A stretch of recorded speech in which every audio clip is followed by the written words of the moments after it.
My pal told us to give a thumbs up when we started. Hi there, it's Darren Stevenson back with another video. I've been meaning to upload this for ages, but I'm just too lazy. What I've done is I think I've optimised the best 40 card Orcust list anyway. Feel free to disagree if you want. So I'm going to do the deck profile a little bit differently, talking about ratios and stuff like that. It's mostly in monster, spell and trap order. So the success I've had with this particular 40 card deck is I've just been playing locals with it. I know, locals. But it's been fairly successful. I've won every single locals I've played. I think I have them every Thursday, and I've won about 4.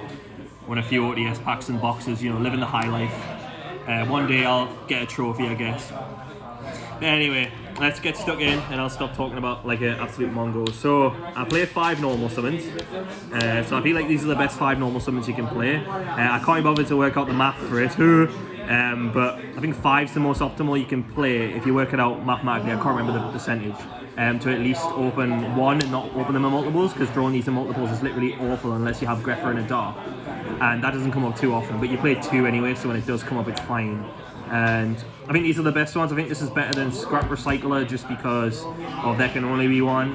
And the reason why I'm playing 2 is because I think that these is the same 5. These are probably a little bit better than this, but obviously these are at 1, so I'm maxing out on them as much as I can. But yeah, I think 5 is the correct number. I'm not a fan of like playing a load of normal summons because it just gets super cloggy and stuff. So the Orcust monsters are maxed out 1.5 because it's the best one to open, because it's like an extra normal summon, because normal in this with an extender like Engage or something is just really, really strong. I also play 3 of this because of the number of returns I play, so I'll get that a little bit later. But I think like making sure that you open an Orcust monster because you don't really have access to it other than a normal summon. It's just really important, because if you can make Brass Bombard, you can just discard this even if you can't normal summon it, and I just think that's really important because you want to be able to see your Orcust monsters, because otherwise you're just playing a worse Sky Striker. So 2 of this because of, you know, I want to try and play as many Orcust monsters as I can because of return, and also like 2 of this just come up anyway because in the end phase you banish this to summon the Galatea back, and you don't want to have to be forced to recycle it and then like send the other one. So 2 makes sense. 1/1 because like this is like one of the worst ones to have, and you don't want to max out on it too much, and plus if you banish it off Gizmek, it's not the end of the world, whereas banishing this off Gizmek is like a pain in the ass. Speaking of which, here's Gizmek. I only play 1. I know some people are playing like a 50 card variant where they're playing like 3 or 2, which is pretty sick.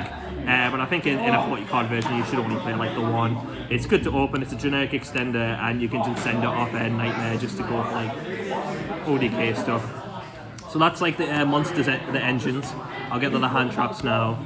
So I'll play 8 hand traps. I think I remember working this out ages ago. This is like the best number, 8 or 9, to play, where you draw at least 1 and you can also like draw 2. Like the best number, so you're not drawing like too many of these, but you at least want to open 2 because the mirror can be a bit weird. So this deck doesn't particularly have much of an edge in the mirror per se. You just let your hand traps do the work. But you just rely a lot on your technical play in this particular build, and like these are the most generic hand traps that get you to beat like other matchups as well, because this deck just naturally beats every other matchup. It doesn't really have a bad matchup, like especially at locals where you play like a load of rubbish. You just naturally beat it because Dingus is just so sick and your engine just gets going with like such little plays.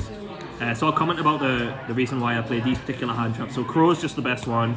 It has like general utility against pretty much everything, and in the mirror it's probably the best hand trap. I played 1 Skullmeister because I wanted just to have as many deep throws as possible. I played 4, and also to Dark with Allure, I played Allure as well. I hate this card because I'm probably going to change it for this. I just wanted to just explain why I'm not going to play Impermanence anymore. I just haven't gotten around to it. Literally, I'm just so lazy.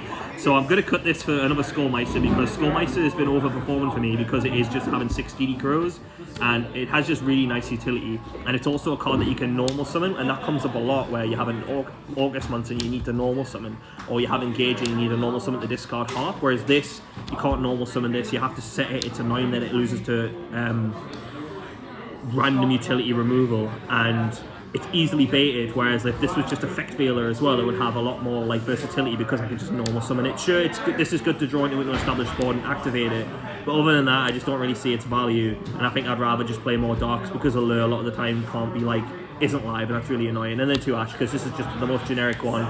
it's good in the mirror, and I don't want to play 3 of it because it's really annoying to draw on multiples because it's a hard once per turn, whereas these aren't.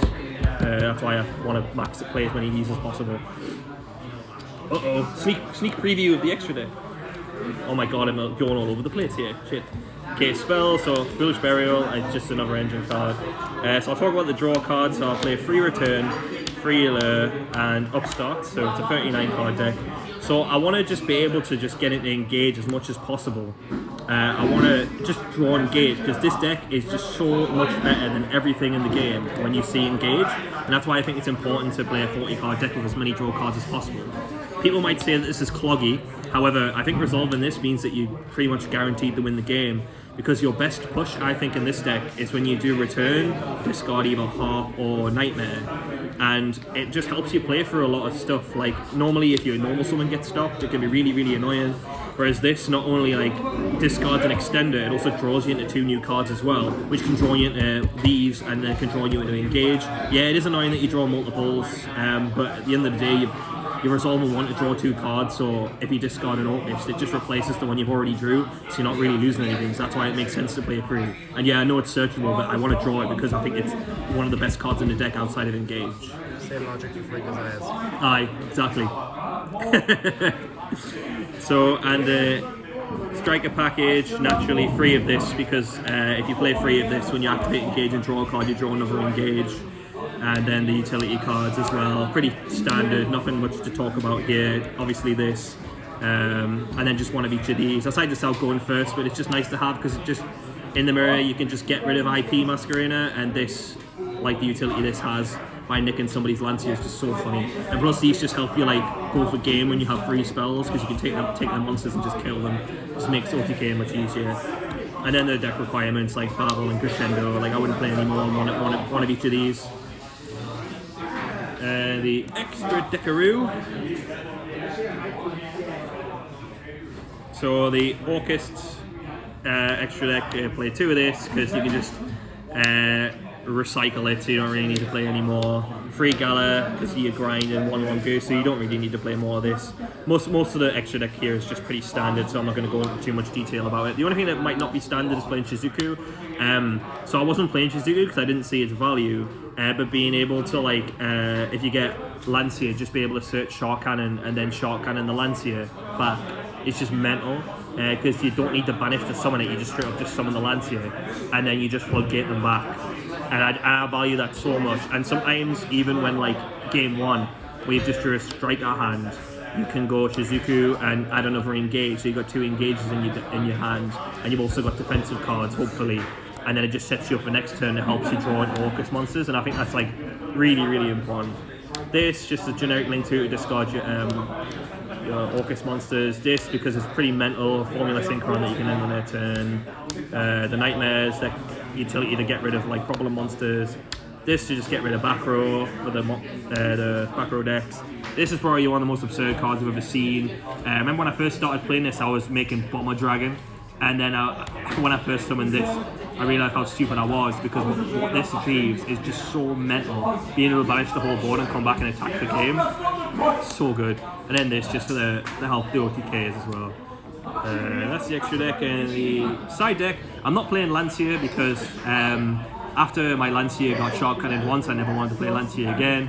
And plus this is a local, so I'm not saying that this is the best 15 card side deck you could possibly play, but this is the side deck I've been playing because of the way my locals is. So you can change this around a bit, but this is what I've been playing. 2 Pankratops just because it deals with rubbish and it's also reasonable in the mirror.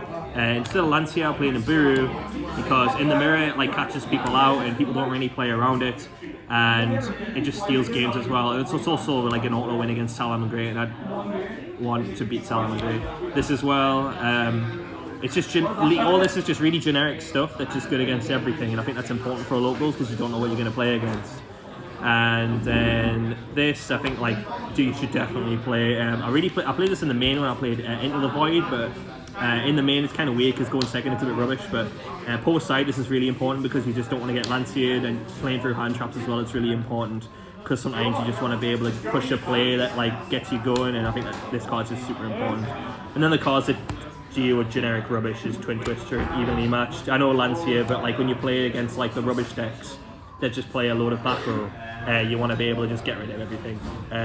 If I was going to a YCS or something, I probably should play system down, but I'm not expecting to play the mirror too often, so I'm not really going to make meta calls like that.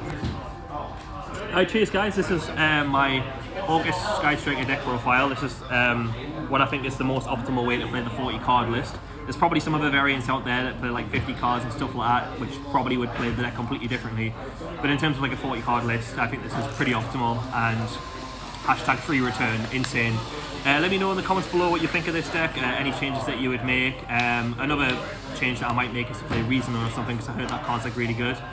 And yeah, don't forget to like, share and subscribe. See you guys later.